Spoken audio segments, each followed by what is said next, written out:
Bismillahirrahmanirrahim. Assalamualaikum warahmatullahi wabarakatuh.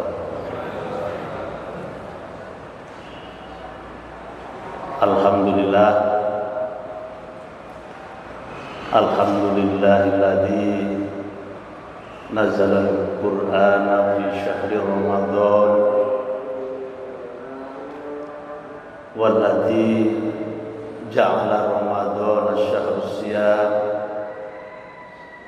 syahrul rahmah syahrul maghfirah syahrul itqu minan nar. Asyhadu an la ilaha illallah wahdahu la syarika lah wa asyhadu anna Muhammadan abduhu wa rasuluhu la nabiyya ba'dah.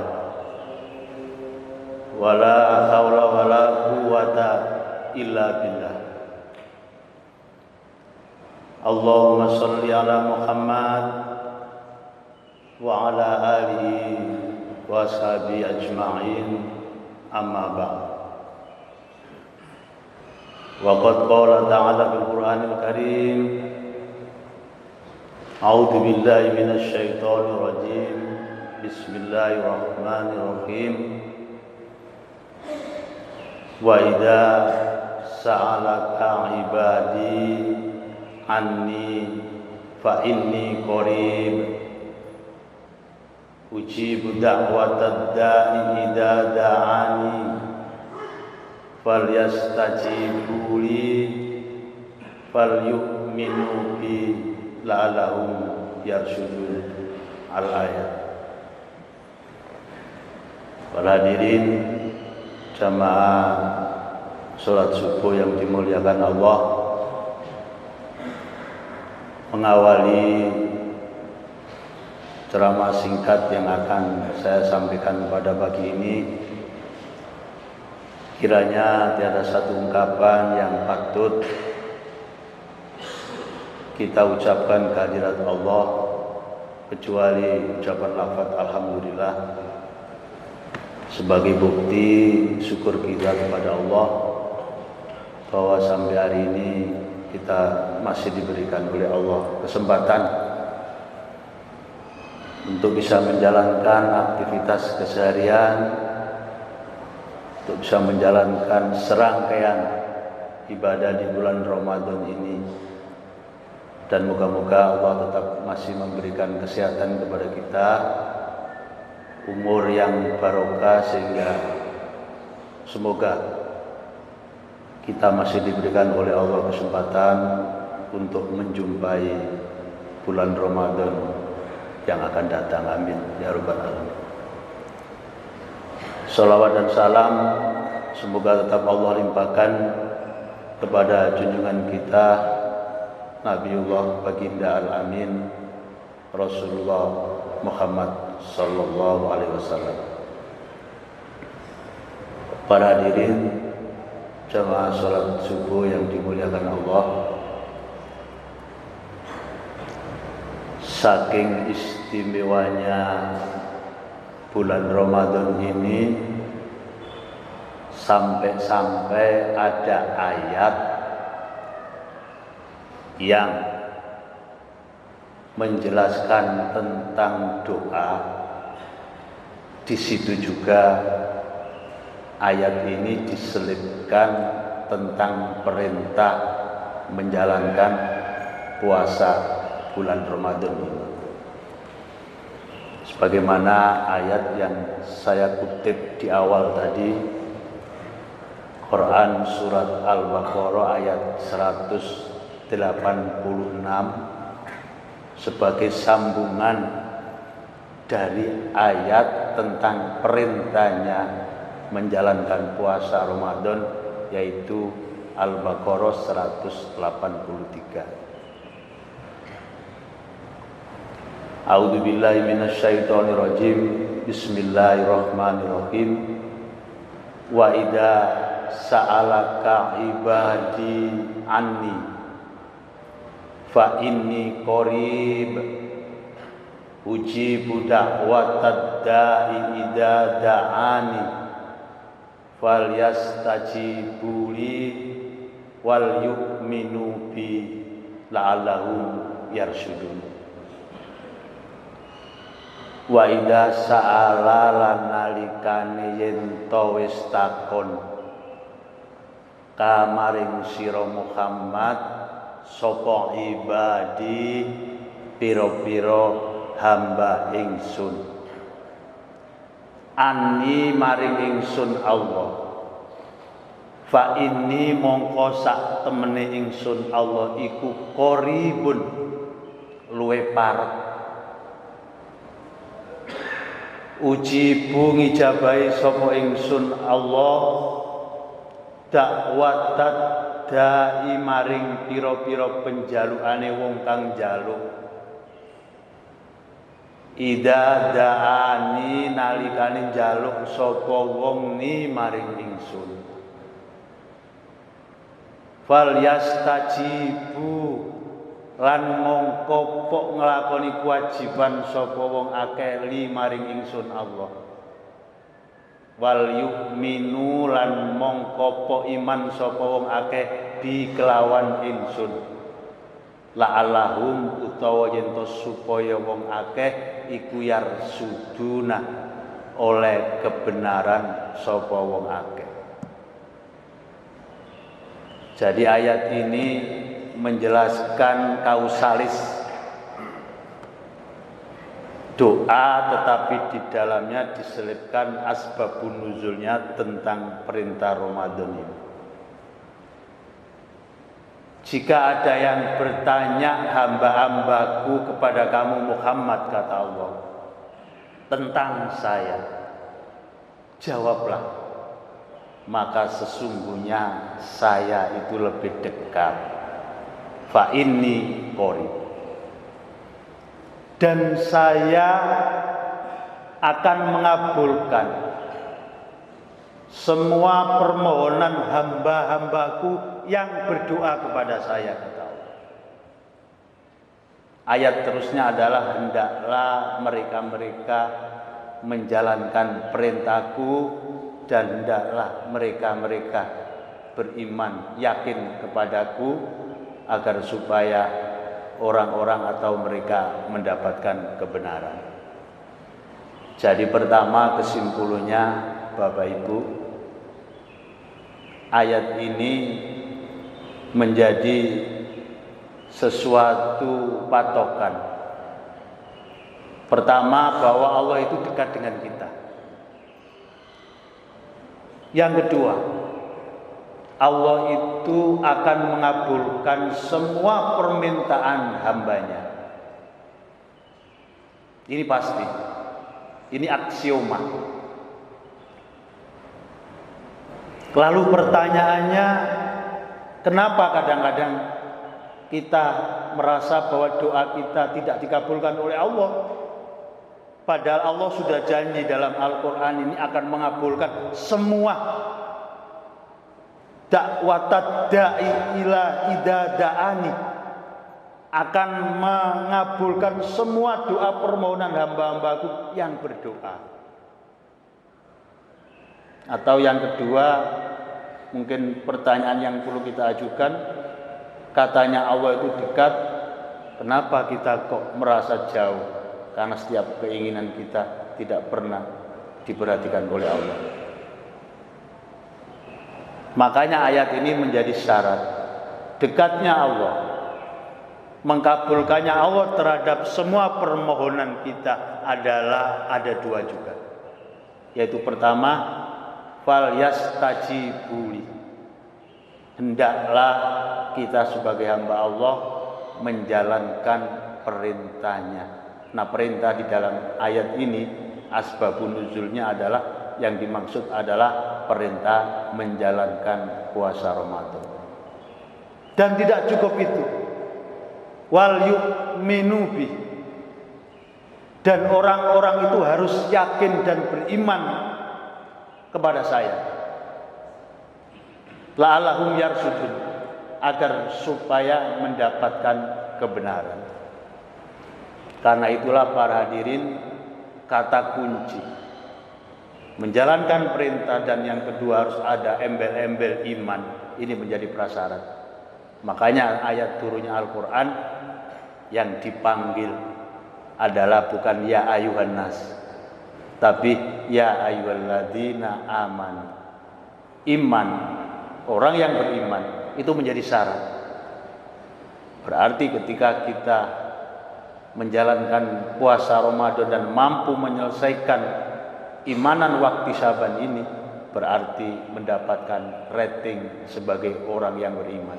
Karena ini roy input akan menjalankan proses, sedangkan outcome-nya adalah tatakun, yaitu membentuk orang-orang yang takwa.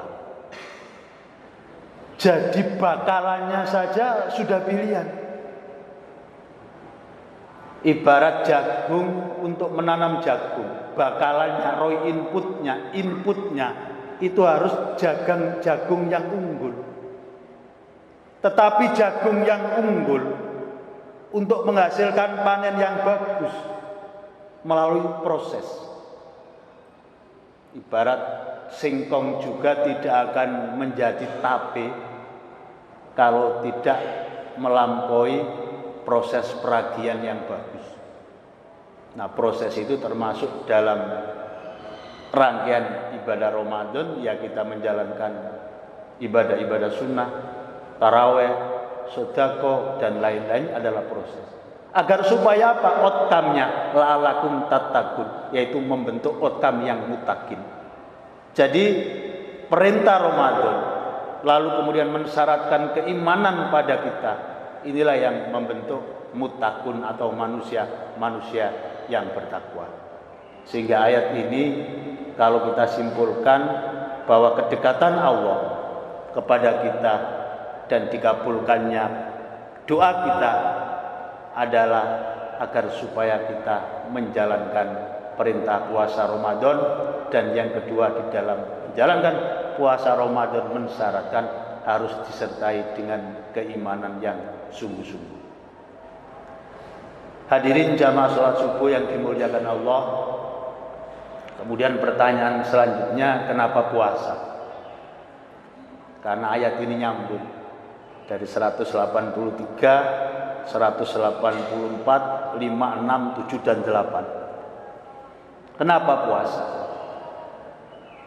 Puasa bahasa Sanskerta, kalau di Arab kita kenal syam atau shaum. Puasa walaupun sesuatu yang istimewa, tetapi di dalam keberadaannya, faktanya, puasa itu bukan sesuatu yang baru. Karena puasa yang kita jalani ini sudah pernah disyariatkan kepada umat-umat atau agama-agama sebelum Islam.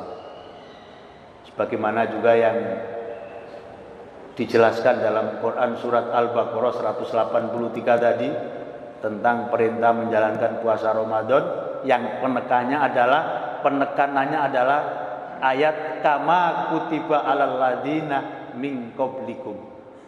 Jadi susunan pertama adalah ya ayyuhalladzina amanu kutiba alaikumusiyam, baru di tengah-tengahnya kama kutiba alal ladina min qablikum. Jadi puasa ini sudah seperti disyariatkan kepada umat-umat yang terdahulu. Hadirin yang dimuliakan Allah, fakta ini juga dibenarkan dalam sejarah peradaban dunia. Sejarah agama-agama kuno. Agama Yahudi misalnya. Agama ini menjalankan puasa juga, yang jatuh pada bulan yang disebut dalam bahasa Yahudi adalah bulan Tishrei. Bulan Tishrei ini kalau kita membuka kalender Hijriah sama dengan bulan Muharram.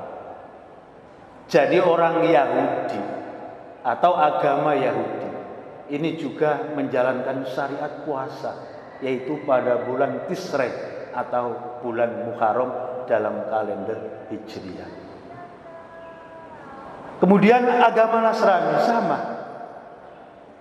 menjalankan puasa 40 hari sebelum peringatan Paskah, yaitu peringatan yang terkait dengan disalibnya Yesus di atas gunung, atau versi kita ada kaitannya dengan ketika Nabi Isa diangkat oleh Allah ke langit. Jadi Paskah sebelum Paskah, orang-orang Nasrani ini juga menjalankan puasa 40 hari.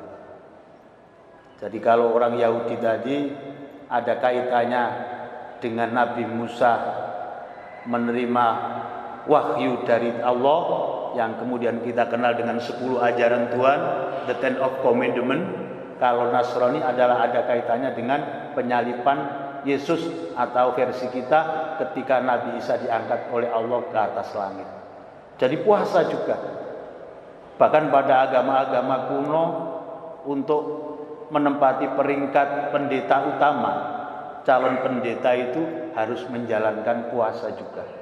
Jadi puasa ini merupakan media, sarana untuk mendekatkan diri kepada Allah. Jadi ayat ini menjelaskan bahwa syariat puasa ini bukan sesuatu yang baru menurut Al-Quran surat Al-Baqarah itu tadi. Lalu pertanyaan berikutnya adalah kenapa Ramadan?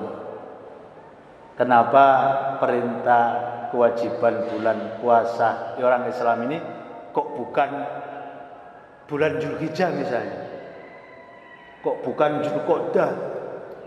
Kok bukan juga bulan Muharram dan seterusnya?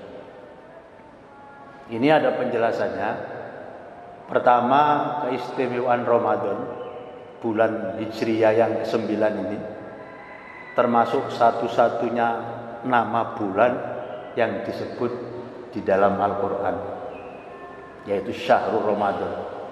Nggak ada bulan Dzulhijjah atau bulan Muharram yang disebut di dalam Al-Quran. Ini keistimewaannya. Yang kedua, di dalam kalender pagan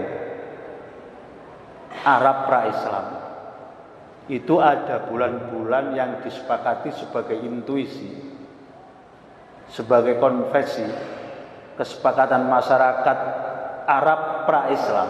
Itu ada bulan-bulan yang disebut bulan haram. Bulan haram itu bulan-bulan yang disepakati tidak boleh melakukan kekerasan, tidak boleh melakukan peperangan dan lain-lain. Dan Ramadan adalah bukan yang tidak termasuk bulan haram itu. Jadi bulan haram itu adalah Dzulhijjah, Dzulqa'dah, kemudian Rajab dan Muharram. Tapi Ramadan bukan termasuk kalbu bulan haram tadi. Apa makna daripada ini? Agama Islam yang lahir sebagai agama baru, agama penyempurna dari agama-agama sebelumnya, tidak tergantung dengan idiom dan domain agama yang lain. Sebelum perintah Ramadan ini datang, orang-orang Arab sudah menjalankan puasa, termasuk Nabi sendiri menjalankan puasa di bulan Muharram. Dan bulan Muharram itu sama dengan bulan Tishrei yang dijalani oleh kaum Yahudi. Maka ketika Islam hadir sebagai agama penyempurna, tidak tergantung kepada domain atau idiom agama yang lalu, maka Allah mengistimewakan agar supaya tidak bareng. Akhirnya kemudian turun perintah menjalankan puasa Ramadan. Ada dua versi dalam sejarah. Perintah puasa Ramadan itu ada yang mengatakan 2 tahun setelah Nabi hijrah. Tapi ada juga yang mengatakan bahwa perintah puasa Ramadan itu 5 tahun setelah Nabi hijrah. Jadi Nabi hijrah dari Mekah ke Madinah, 3 tahun kemudian perintah Isra Mi'raj, sholat, baru 2 tahun kemudian perintah menjalankan puasa Ramadan. Jadi puasanya Ramadan Nabi itu adalah saat pada di Madinah. Tapi yang pertama tadi, versi sejarah dalam Haikal misalnya, para kesepakatan ahli sejarah bahwa puasa Ramadan itu tahun yang kedua setelah Nabi hijrah, juga di Madinah. Jadi perintah Ramadan itu di saat Nabi ada di Madinah, bukan di Mekah. Jadi karena kebiasaan tradisi orang Arab itu ada bulan haram ini, maka setelah ada perintah bulan Ramadan, maka bulan Muharram yang kebiasaan dilakukan oleh sahabat Nabi juga lalu pindah kepada bulan Ramadan. Sama, sebelum perintah Ramadan ada tarawih, sebelumnya juga ada sholat malam, bahkan ketat sekali. Makanya karena Ramadan atau puasa itu jatuh pada bulan Ramadan, maka sholat malam itu juga dinostalgiakan kembali, ditarik kembali pada bulan Ramadan, sehingga yang kita kenal dengan namanya sholat tarawih. Jadi sholat tarawih ini arti harfiahnya adalah santai. Jadi sholat yang dilakukan santai. Makanya Nabi sendiri ketika menjalankan tarawih kadang-kadang ya dijalani dengan santai. Artinya bukan suatu kewajiban. Beberapa kali Rasulullah juga ke masjid tapi nggak ikut tarawih jamaah misalnya. Ini menjadikan penjelasan kepada sahabat, memang tarawih itu sesuatu yang bukan wajib, tapi memiliki nilai yang luar biasa. Nah, nostalgia menjalankan sholat malam lalu ditarik lagi kepada bulan Ramadan ini merupakan reposisi syariat yang menekankan atau meneguhkan bahwa Islam itu tidak tergantung dengan tradisi domain-domain agama-agama sebelumnya. Bahkan para hadirin, dalam sejarah Islam sendiri juga pernah terjadi perpindahan kiblat. Kiblat pertama adalah di Masjid Al-Aqsa di Yerusalem. Karena Yerusalem itu identik dengan domain Yahudi Nasrani, maka Islam kemudian mengalihkan yang awalnya kiblatnya di Masjidil Aqsa Yerusalem lalu dipindahkan kiblatnya ke arah Makkah. Ini adalah merupakan reposisi syariah. Jadi ini bagian daripada proses. Akhirnya kemudian tahun yang ke-10 Rasulullah melakukan Futuhul Makkiyah, Haji Wada, lalu Rasulullah meninggal, Islam sudah sempurna, tidak melakukan reposisi lagi. Makanya ayat yang turun adalah al-yauma akmaltu lakum dinakum wa atmamtu alaikum ni'mati wa raditu lakumul Islam madinah. Jadi Islam itu sudah sempurna, tidak ada revisi lagi. Islam itu sempurna dalam artian juga bahwa syariat Islam itu udah mandiri, tidak tergantung dengan domain atau idiom dari agama-agama sebelumnya. Ini salah satu penjelasan kenapa Ramadan itu tadi, yang memang secara harfiah Ramadan itu adalah panas membakar, dan memang bulan-bulan Ramadan itu memang bulan-bulan yang secara cuaca itu memang panas seperti itu. Inilah sekelumit tentang penjelasan kenapa puasa dan kenapa Ramadan. Dan yang terakhir para hadirin, puasa Ramadan ini tidak sekedar keistimewaan dalam bentuk ibadah, tetapi kesempatan ini merupakan sesuatu momen yang memang dijadikan oleh Rasulullah untuk membentuk sumber daya manusia. Makanya Ramadan dalam sejarah disebut dengan istilah tarbiyatul iroda wa jihadun nafs, yaitu momen untuk menempa edukasi, mengkader untuk meraih kesuksesan dan merupakan wajihadun nafs. Makanya ada kebiasaan Rasulullah dulu, terutama di bulan Ramadan itu kumpul di emperan masjid.